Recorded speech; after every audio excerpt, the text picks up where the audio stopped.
Well, I say they have been overmet.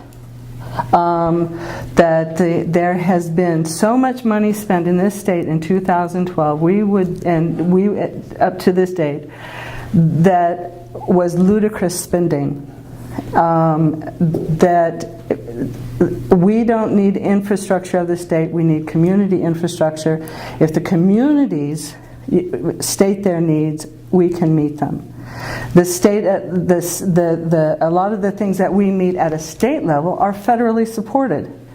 I have seen every sign in the state of Arizona has been replaced. If we have one expense that meets a person needs, and it hasn't been met, and we're out buying signs, I've seen the substandard roadways built. These people are going to be back at us in no time saying, well, look at all these problems with the roadways, we have to rebuild them.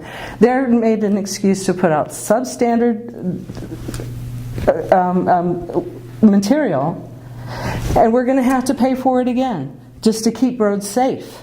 There's problems being created. I've never in my life in Arizona seen roads deteriorate or be subjected to the problems that are occurring now. The electric grid, our electric doubled in December. It wasn't for any fault of our own. It wasn't because of our buildings. It was because APS has made a contract outside of our control, outside of our management, whether it's community or whether it's the state, and they went and built all of this stuff and are charging us for it. We didn't need any of it.